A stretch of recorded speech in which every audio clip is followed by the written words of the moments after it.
Salut Christian, Salut Stéphane, comment ça va? vas-tu? Bah, très bien, écoute, parfaitement.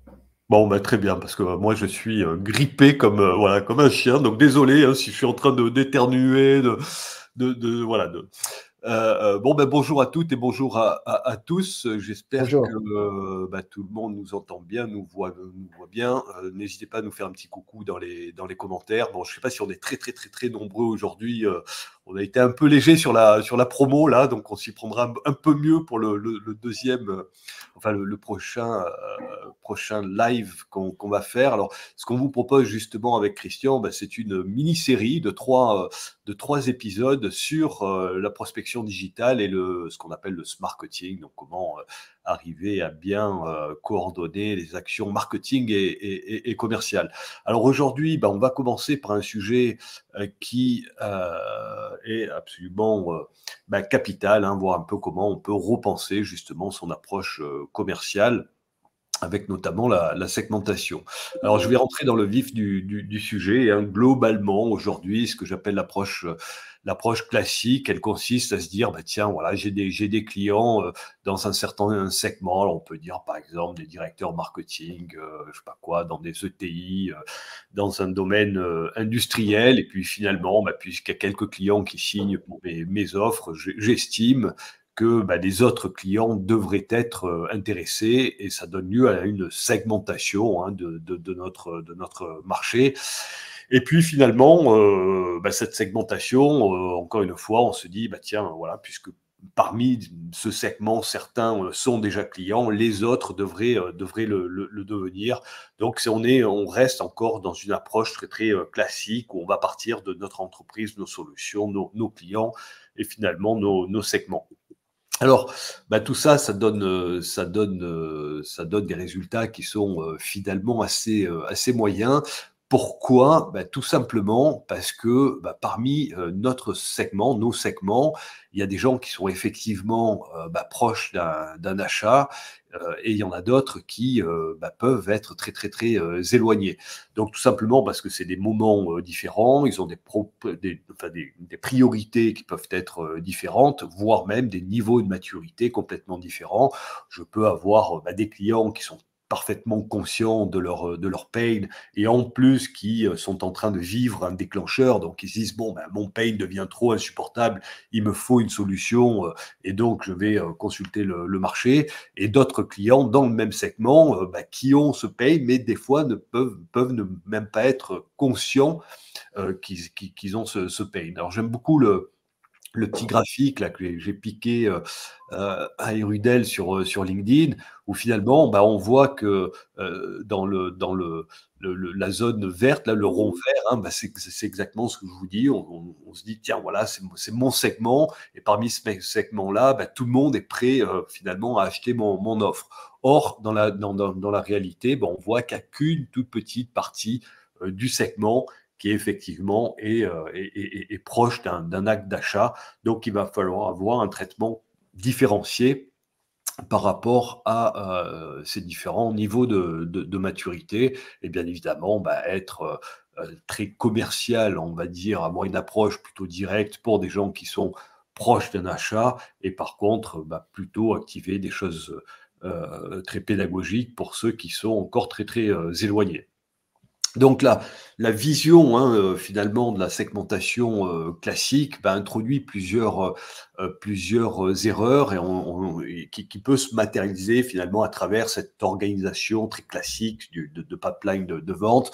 Donc on estime que voilà, notre segmentation représente quelque part notre marché total adressable. Je veux en faire des quotas de vente que je vais, distribuer, auprès de mes différents, commerciaux et bon, aujourd'hui, on a rajouté l'automatisation parce que pour des problèmes de multicanalité, d'efficacité, de productivité et avec des scripts qui sont aujourd'hui très souvent un peu standardisés et qui sentent l'automatisation. Alors c'était des scripts et une automatisation qui fonctionnait bien il y a encore 4-5 ans parce que c'était un peu nouveau. Donc on ressentait pas finalement, on n'était pas encore éduqué hein, quelque part en tant que client, qu'audience, voilà, du fait que c'était automatisé. Bon, aujourd'hui, on arrive hein, détecter immédiatement que c'est des scripts complètement automatisés.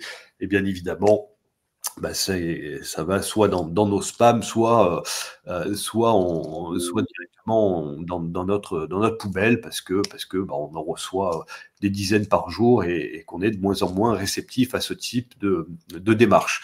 Donc finalement, on a l'impression que la vente est difficile et que la vente est un défi. Et donc, avec Christian, justement, on va vous montrer un peu comment tenter d'inverser finalement la problématique et de trouver les bonnes solutions. Alors justement, quand je parlais d'inverser, donc notre entreprise, nos solutions, nos clients, il faut véritablement partir de nos clients. Alors je sais, on le dit, on le répète depuis de nombreuses années maintenant, mais malgré tout, c'est souvent peu compris et peu appliqué. Donc j'espère que les quelques slides et la démo qui va suivre de Christian vous montrera justement comment tenter de bien s'organiser pour partir de nos clients.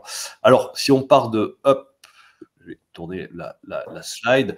Donc justement, si on part de nos clients, il faut être en mesure de se dire comment je peux finalement détecter le niveau de maturité de mes audiences parmi mon segment. Alors comme je le disais tout à l'heure, il y en a qui sont très proches d'un achat et puis d'autres qui sont très, très, très éloignés. Pourtant, on est dans le même segment cible que l'on cherche donc à adresser. Alors, pour y arriver, il faut, on en avait déjà parlé en fin d'année 2023 durant un live justement, on parlait de déclencheurs et d'intent data. Il faut arriver justement aujourd'hui à collecter ces intent data, ces déclencheurs, pour comprendre, pour mieux évaluer et optimiser ce moment client. Alors une intention d'achat, ça peut être typiquement quelqu'un qui va suivre un webinar sur tel ou tel sujet. Et donc là, on peut se dire, tiens, le webinar est plutôt pédagogique sur nos sujets à nous. C'est probablement quelqu'un qui démarre un parcours d'achat.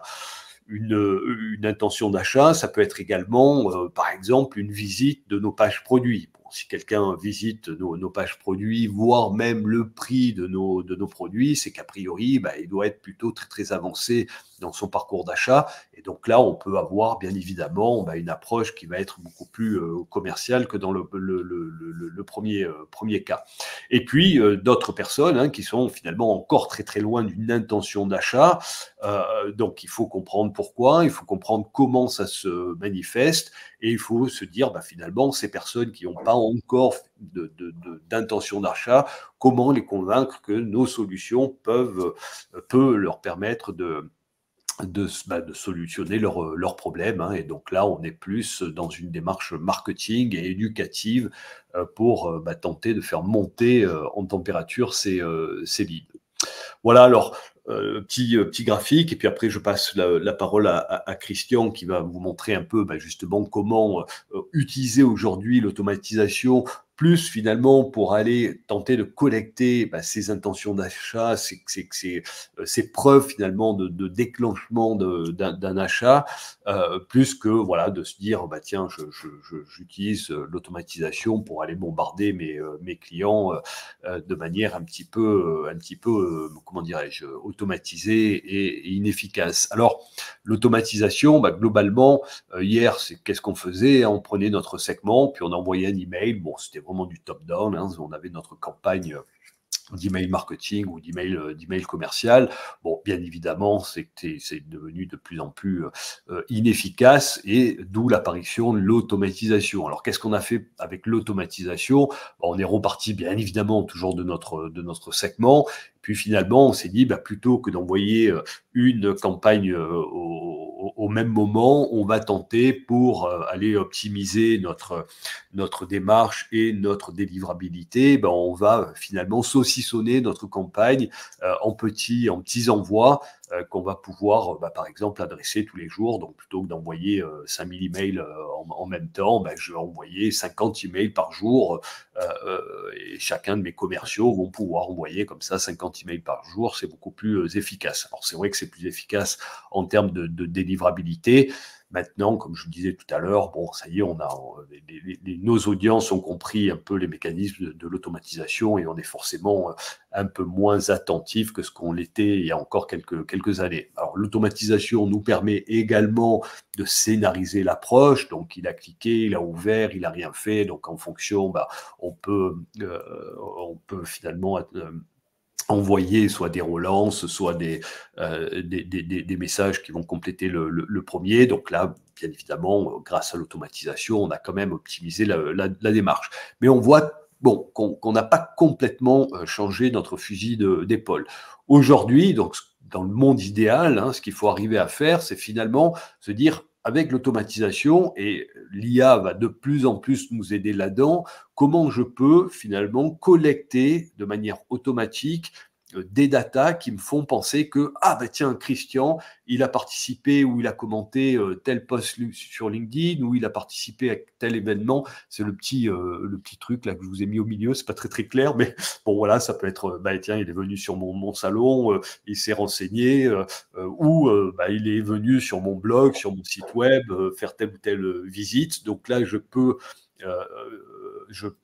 collecter des datas qui peuvent me donner finalement des indications très précises sur à la fois son niveau de maturité en fonction de la nature du contenu qu'il est venu consulter et bien évidemment du sujet. Si j'ai plusieurs offres, on voit que quelqu'un qui est venu visiter la page de l'offre B, par exemple, a priori, c'est qu'il est intéressé par l'offre B et pas par la A ou pas par la C. Donc voilà, donc tout ça, ce sont des datas qu'il faut arriver à collecter, qu'il faut arriver finalement à comprendre, à utiliser, et ensuite, c'est ces datas-là qui vont déclencher nos petits scénarios. Donc, dans mon exemple, il y a une telle personne qui a réagi qui a participé à tel webinaire sur tel sujet et qui, 3 jours après, vient visiter la page produit qui est relative au sujet qu'on a adressé durant le webinaire et donc c'est l'offre B dans mon exemple. Là, voilà, je vais pouvoir déclencher un scénario sur l'offre B et éviter effectivement de le spammer sur l'offre A ou l'offre C. Alors, on est beaucoup plus efficace parce qu'on voit qu'on réagit véritablement au moment du client, c'est au moment où lui se pose la question, où il s'intéresse finalement à son sujet, où il a peut-être une intention d'achat ou peut-être un déclencheur carrément d'achat. Et donc là, on est beaucoup plus quelque part réactif et on s'adresse vraiment à lui au moment où il se pose la question, ce qui fait quand même la différence avec le deuxième schéma qui est au centre. Voilà, donc aujourd'hui, il faut tenter de passer du schéma qui est au centre vers le schéma de droite, celui qui est idéal, et Christian va nous montrer quelques exemples. Donc Christian, hop, je te passe la main, quelques exemples sur Magilide pour justement comment arriver à connecter et à collecter surtout ces intent data et en faire finalement des segments dynamiques, tout bêtement. Donc, intent data, plus bien évidemment la démographie, si on vise des directeurs marketing, bon, si c'est un DAF qui a le comportement qui est venu à notre webinar et qu'on ne vise pas des DAF, bien évidemment, pas besoin de le spammer. Oui, tout à fait, Stéphane. En tout cas, merci. Alors, je ne sais pas si on voit mon écran. Ça y est, c'est t'es en bon. ligne. Alors, attendez. Alors, hop. Est-ce qu'on voit mon écran? Je l'espère. Parfait. Ok, ouais, merci Stéphane pour cette présentation. Oui, alors le principe de Magilide aujourd'hui, c'est de pouvoir effectivement mettre en place des processus qui vont permettre effectivement de pouvoir identifier en tout cas des profils qui vont correspondre un petit peu à notre cible. Alors aujourd'hui, et ça, je vais mettre un peu le pied dans le plat, mais aujourd'hui, beaucoup de gens nous parlent du client idéal. Le client idéal n'existe pas. Donc pour moi, ça n'existe pas. C'est comme le monde idéal, ça n'existe pas. Donc on va essayer plutôt d'essayer de raisonner en se disant, voilà, aujourd'hui, je suis Magilide. Donc Magilide est une plateforme all-in-one qui couvre toute la chaîne de valeur de prospection digitale.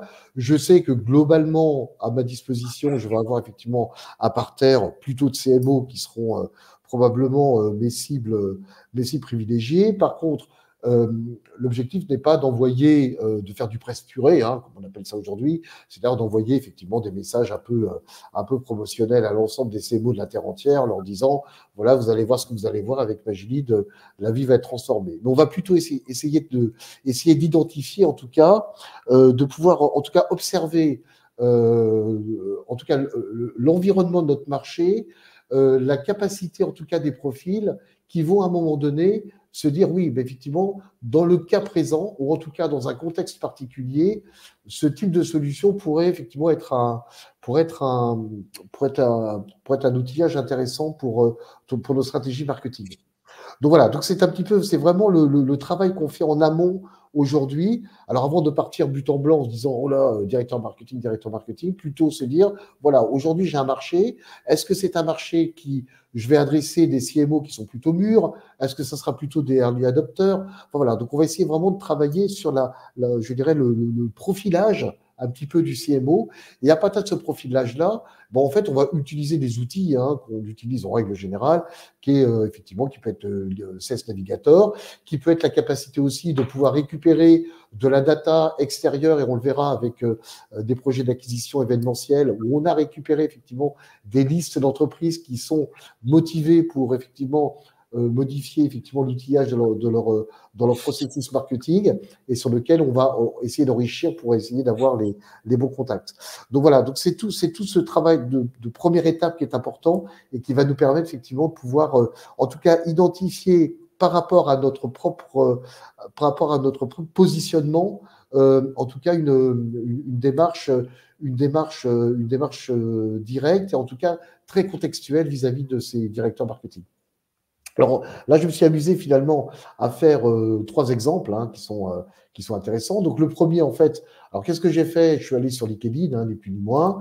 J'ai fait, alors pour des raisons de timing, j'ai réduit un petit peu la démarche, mais enfin globalement, j'ai identifié des directeurs marketing de la ville de Paris, parce qu'effectivement, je localise. Il est clair que moi, par exemple, qui suis éditeur logiciel en Bretagne, je vais plutôt adresser mon message à un directeur marketing en Bretagne pour des raisons de proximité, de culture, etc. Donc, ça sera effectivement beaucoup plus efficace que d'envoyer ça à la terre entière. Et puis, donc, moi, je suis parisien, donc j'ai envoyé ça donc, sur la ville de Paris. Pour toutes les entreprises de plus de 50 salariés, donc je vais considérer qu'effectivement, je vais adresser plutôt des entreprises assez structurées et en même temps des gens qui viennent de prendre leur poste. Alors, j'ai d'autant plus, je suis rentré encore beaucoup plus dans le détail en disant, voilà, aujourd'hui, je vais plutôt adresser effectivement des gens qui arrivent à leur poste de directeur marketing, donc qui ont effectivement les velléités pour mettre en place des processus, voilà, mettre en place en tout cas des mécanismes marketing pour effectivement apporter leur plus-value dans l'entreprise. Mais je me suis posé la question aussi en disant, ce qui serait pas mal aussi, c'est pouvoir identifier des directeurs marketing qui ont déjà 5 ans d'expérience dans une entreprise précédente. Pourquoi? Parce que simplement, ce directeur marketing aujourd'hui qui a 5 ans d'expérience, déjà il est resté 5 ans dans une entreprise de plus de 50 salariés, donc c'est plutôt pas mal. On pourrait considérer qu'il a la… Pour les CMO, c'est pas mal, ouais, je crois que ouais, c'est plutôt pas mal. La durée de vie, c'est 2 ans en moyenne, je crois. Donc. Il a la confiance de son management, il a mis en place comme des processus, je pense qu'il a eu effectivement de bons résultats. Donc c'est quelqu'un en tout cas qui a, je dirais, qui a une certaine assise, ou en tout cas une certaine influence au niveau du management. Donc on s'est dit, bah, pourquoi pas effectivement rajouter ce critère-là, parce que ça pourrait être effectivement très intéressant. Donc qu'est-ce qu'on a fait? Donc on est allé, donc alors le principe il est simple, c'est qu'on a LinkedIn, on extrait le lien de contact, on l'intègre, on enrichit avec l'email, et ce qui nous permet effectivement d'avoir juste derrière, voilà, donc là j'ai créé mon petit dossier, qui permet effectivement d'avoir ici une liste de contacts que j'ai générés avec LinkedIn, qui sont en fait tous les CMO qui sont dans un nouveau job à Paris et qui ont 5 ans d'ancienneté dans un poste précédent. Alors j'en ai trouvé 76. Alors ce qui est intéressant aussi, c'est que cette liste-là, ça va être intéressant parce qu'après on verra, c'est l'objectif du prochain épisode, c'est de pouvoir mettre en place en tout cas des communications, en tout cas des messages qui soient les plus humanisés possibles, les plus friendly possibles pour qu'on puisse vraiment répondre à une problématique sans nécessairement faire des romans et voilà, et ça c'est toute la problématique aujourd'hui, mais ça sera le sujet du prochain webinaire. Donc l'idée, c'est effectivement de pouvoir avoir cette liste-là en se disant, voilà, je suis dans un contexte très particulier et je vais pouvoir communiquer dans un contexte très particulier. Donc, on voit, hein, pour bien comprendre, hein, on voit les critères démographiques, donc des directeurs marketing, B2B, dans la région parisienne. Donc, ça, c'est vraiment mes critères de segmentation classique. Et les intentions d'achat, on a remarqué que ceux qui arrivaient à un nouveau poste et qui avaient une certaine expérience étaient plutôt très réceptifs, finalement, à notre offre. Et donc, finalement, je vais rajouter ces critères-là qu'on peut considérer être des intentions d'achat, hein, puisqu'on sait que, par exemple, 70% des directeurs marketing qui prennent un nouveau poste et qui ont plus de 5 ans d'ancienneté, 70% ils signent notre offre, donc c'est une belle intention d'achat. Et donc, on voit qu'en additionnant les deux, là, on obtient véritablement, finalement, des critères de qualification très précis. Très précis, absolument. Et ce qui est très beau dans l'histoire, c'est que chaque fois, là, ta liste, elle est dynamique, mais j'imagine que tu veux… Oui, alors en fait, si tu veux, en gros, l'idée, c'est qu'ici, on a créé un lien de ciblage, hein, qui est en fait le lien qui a été créé pour effectivement récupérer ces contacts-là. Et l'avantage aussi, c'est qu'on a la possibilité de pouvoir rafraîchir, automatiser en tout cas le rafraîchissement des ciblages. C'est-à-dire qu'à chaque fois qu'on aura un nouveau profil qui va atterrir dans LinkedIn, et la liste va s'incrémenter au fur et à mesure. Donc très concrètement, moi, je suis directeur marketing B2B, donc dans ta cible, je change d'entreprise, je prends un nouveau poste, j'ai plus de 5 ans d'expérience. Boum, toi, tu le détectes depuis Sales Navigator, ça remonte sur Magilead, et là, hop, il y a un petit voyant qui s'allume. Tiens, il y a Stéphane qui a changé de poste. C'est le moment de lui adresser un message, et là, de manière complètement automatisée, il y a le message qui part. Voilà, exactement. Donc, en fait, ce qu'on va créer… Mon segment où je dis, tiens, je balance, alors ok, je vais timer, je vais saucissonner mon segment. Là, je suis vraiment sur quelque chose qui est purement dynamique et qui va se déclencher tout seul. Okay. Voilà, donc alors ce qui est intéressant, c'est cette petite parenthèse, c'est qu'effectivement, on parle d'automatisation en règle générale en envoyant des messages, mais l'objectif avec Magilead aussi, c'est quelque part de créer des routines de campagne marketing, donc de la création de la liste, et on verra les scénarios, etc. ensuite sur les prochains épisodes, mais en tout cas de créer effectivement des automatisations, mais sur tout le processus de la campagne marketing. C'est ça qui est intéressant, au-delà même de l'envoi. Donc ça, c'était le premier exemple. Alors, j'ai un deuxième exemple que j'avais travaillé de mon côté, qui était effectivement la possibilité de pouvoir récupérer aussi des directeurs marketing ou des responsables marketing qui ont participé à un webinaire. Alors ça, c'est intéressant parce que ça nous permet effectivement déjà, nous, de pouvoir récupérer ces data et de l'enrichir avec l'email et le téléphone pour un certain nombre, et ce qui va nous permettre de pouvoir communiquer de manière extrêmement rapide, extrêmement interactive directement avec ces gens-là, parce que c'est un sujet qui les préoccupe. Là, aujourd'hui, le webinaire dont on parlait, c'est un webinaire qui tournait autour de l'IA et autour de la prospection B2B. Donc, c'est des gens qui sont sur un sujet, alors qui n'ont pas nécessairement un projet immédiat, mais en tout cas, ils vont être captifs, ils vont être en tout cas intéressés par un petit message que leur envoyer. Alors, ça peut être un petit message d'une phrase ou deux, simplement pour rentrer en contact avec eux. Je pense qu'aujourd'hui, effectivement, le cold email doit probablement être utilisé comme une mise en relation et non plus comme un dérivé explicatif de ce qu'on propose. Et là, voilà. La beauté du truc, c'est que ce n'est pas forcément notre webinaire. Hein. On peut très bien se dire, tiens, il y a tel ou tel gros créateur de contenu qui a une super belle audience et qui prend la parole sur la thématique. Alors, on va dire que c'est Sales et IA, par exemple. Hein, comment l'IA va révolutionner le commerce, par exemple. Et là, on peut tout à fait aller se pluguer sur cet événement-là, récupérer les gens qui participent, qui se sont inscrits, qui participent, et du coup, leur envoyer ensuite une petite… bien évidemment, requalifier tout ça de manière dynamique en fonction des critères, là, pour le coup, démographiques. Hein, si on vise des directeurs commerciaux, par exemple, hein, dans puisqu'on parle de commerce et IA, bien évidemment, si dans le lot, il y a des indépendants, il y a des DAF, etc., ça, on va pas les...